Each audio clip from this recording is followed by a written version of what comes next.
Hello guys, तो आज हम डिस्कस करेंगे आगे की एनसीईआरटी। तो हम in this case capital T for tallness is dominant over small T for dwarfness that is recessive. तो इन दिस केस में कैपिटल टी टॉल के लिए, स्मॉल टी डॉर्फ के लिए डोमिनेंट होता है, जबकि स्मॉल टी रिसेसिव होता है। इसका मतलब है कि अगर किसी प्लांट में जीनोटाइप में कैपिटल टी प्रेजेंट है तो टॉल लंबा होगा, लेकिन अगर स्मॉल टी प्रेजेंट है तो वो डॉर्फ यानी वोना होगा, यानी छोटा होगा। कैपिटल टी जो है वो स्मॉल टी को ओवरराइड करके एक्सप्रेस होता है, इसलिए कैपिटल टी डोमिनेंट और स्मॉल टी रिसेसिव के रूप में कंसीडर किया जाता है। Identical behaviour for all the other character traits pair that he studies in it is logical use capital lower alphabet. इसका मतलब है कि मेंडल ने देखा कि उन्हें जो भी और ट्रेट पर स्टडी की उन सब के लिए भी यही बिहेवियर देखा। मतलब हर ट्रेट पेयर में एक डोमिनेंट फैक्टर और एक रिसेसिव फैक्टर होता है, जहां डोमिनेंट फैक्टर रिसेसिव फैक्टर को ओवरराइड करता है और उसका फिनोटाइप एक्सप्रेस होता है। इस तरह से उन्होंने अलग अलग ट्रेट के लिए ये पैटर्न ऑब्जर्व किए और इससे जेनेटिक के फंडामेंटल प्रिंसिपल को समझाया। ये कॉन्सेप्ट ऑफ डोमिनेंस और रिसेसिवनेस याद रखना काफी कन्वेंस और लॉजिकल है। डोमिनेंट अलील जब प्रेजेंट होता है तो वो रिसेसिव अलील को ओवरराइड कर देता है, जिससे फिनोटाइप में डोमिनेंट अलील को रिसेसिव एक्सप्रेस होते हैं। इसलिए हम टॉलनेस के लिए कैपिटल टी और डॉर्फनेस के लिए स्मॉल टी डी की जगह डिफरेंट लेटर का इस्तेमाल करते हैं ताकि कंफ्यूजन ना हो। कैपिटल टी और डी एक ही जीन या कैरेक्टर के अलील हैं या नहीं, इस तरह से हम क्लैरिटी मेंटेन कर सकते हैं और अलील को डिफरेंशिएट करने में आसानी होती है। अलील सिमिलर हो सकते हैं, जिससे होमोलोगस कैपिटल टी सेम अलील या स्मॉल टी सेम अलील या फिर डिसिमिलर हो सकते हैं, जैसे heterozygous capital T small T different allele. इसका मतलब है कि होमोलोगस एलील सेम होते हैं, जैसे कि कैपिटल टी या स्मॉल टी कैपिटल टी यानी capital T small T different allele. Genotype में अलील डिफरेंट होते हैं, जैसे कि कैपिटल टी स्मॉल टी। ये अलील का कॉम्बिनेशन ट्रेट एक्सप्रेस को डिटरमाइन करता है। Capital T small T plant एक कैरेक्टर हाइट के जीन के लिए हेट्रोजाइगस है, तो ये मोनोहाइब्रिड है। इसी तरह से कैपिटल टी और स्मॉल टी के बीच का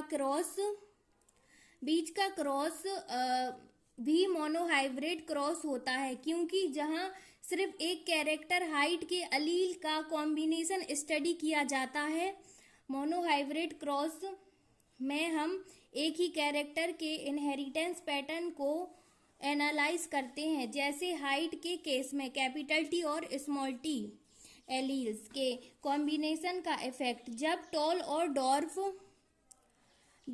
और डॉर्फ प्लांट मियोसिस के प्रोसेस से गैमीट प्रोड्यूस करते हैं, तो पेरेंटल फिर के एलील सेपरेट या सेग्रीगेट हो जाते हैं और सिर्फ एक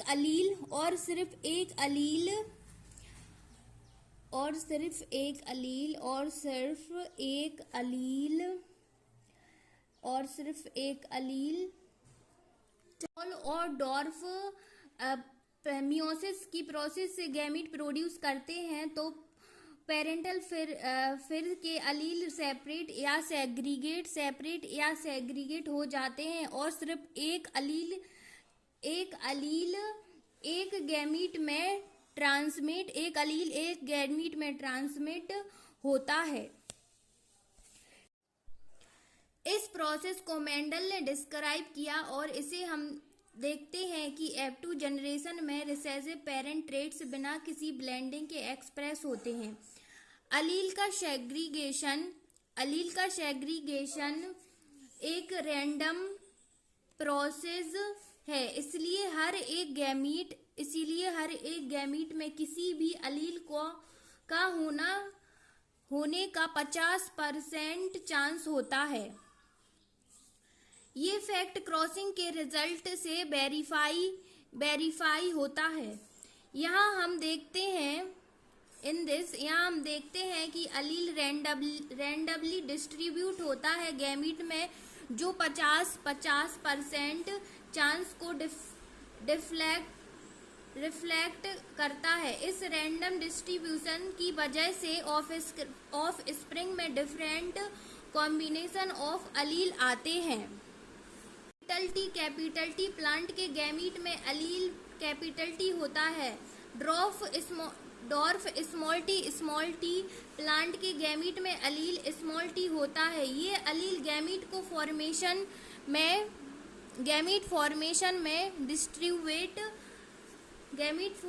फॉर्मेशन में कंट्रीब्यूट करते हैं और इनहेरिटेंस पैटर्न को डिफाइन करते हैं। जब फर्टिलाइजेशन होती है तो अलील कैपिटल टी एक पेरेंट्स से मिलते हैं, फिर एग के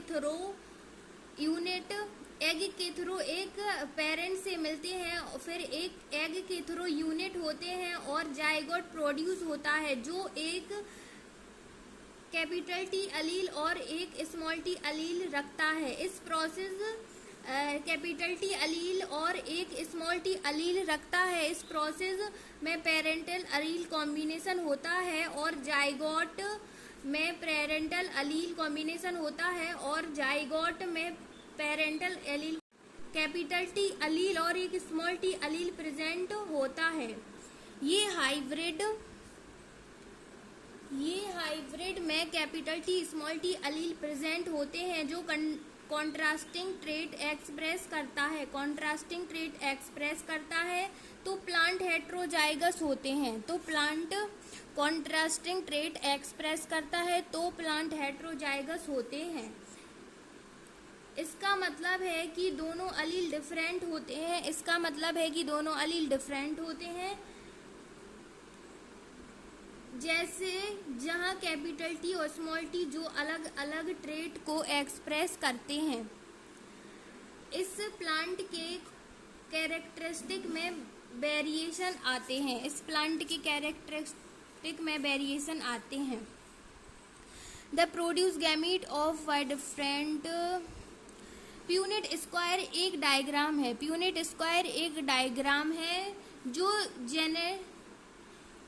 जेनेटिस्ट प्यूनेट क्रॉस में होने वाले ऑफ स्प्रिंग के सही पॉसिबल जीनोटाइप्स की प्रोबेबिलिटी